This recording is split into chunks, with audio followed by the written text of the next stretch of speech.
الحمد لله الذي أسرى بأبده ليلا من المسجد الحرام إلى المسجد الأقصى. الحمد لله للقوة المتين والعاقبة للمجاهدين والمخلصين، والصلاة والسلام على سيد الأنبياء وعلى آله وصحبه أجمعين. أما بعد، إخواني الطلبة أيها المسلمون، السلام عليكم ورحمة الله وبركاته. أتكلم اليوم حول المسجد الأقصى، وهذا لي منيحة ذهبية، وأنا من الشاكرين لأساتذة الكرام الذين منحوا في هذه السعادة. أيها السامعين، المسجد الأقصى مسجد ثان على وجه الأرض بعد المسجد الحرام الذي أسس بعده ب40 عاما بني سليمان عليه السلام. هذا المسجد في أرض قال الله تعالى باركنا حوله، والله تبارك وتعالى وجعل الأرض مباركة من العرش إلى نهر الفرات، وقدس الأرض فلسطين خاصة منها بركاتها على نوعين: الدين والدنيوي.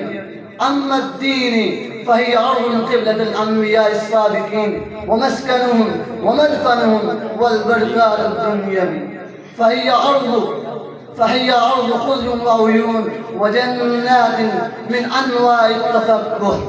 هي قطعة انتخبها الله لعباده المنتخبين أرسلوا فيها.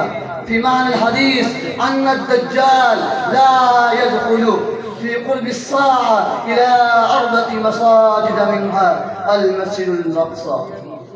هذا كله ما ذكرته من فضائل الأقصى.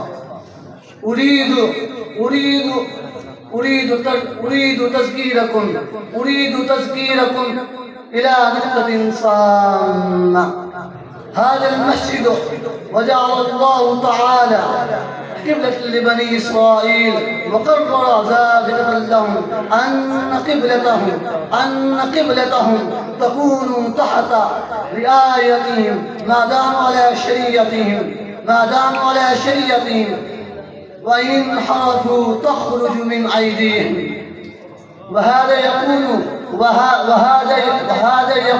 وهذا يكون جزءا من جزاء أعمالهم الفاسدة.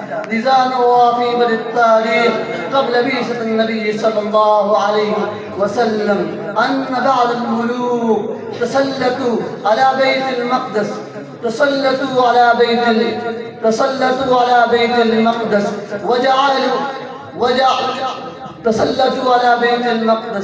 وجعلوا بني إسرائيل أسارى حتى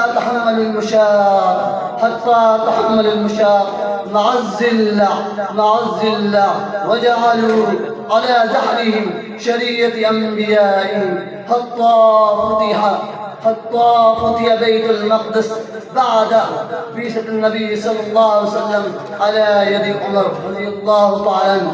أيها السامعين، إن الدفاع عن المسجد الأقصى ونزيته من أجله واجب على أمة المسلمة، ولا يجوز التراجع عنه. واجب المسلمين هو تحرير الأقصى الأصيل، هو كل شبر محتل للمسلمين إلى كلمة الله فيها: لبيك يا أقصى، لبيك يا أقصى، لبيك يا فلسطين، لبيك يا فلسطين، لبيك يا أبو عبيدة، لبيك يا أبو عبيدة، لبيك يا أبو عبيدة، وأنا لبيك وما علينا إلا البلاغ المبين. ما شاء الله، ممتاز، جيد. طلباء کرام پوری خاموشی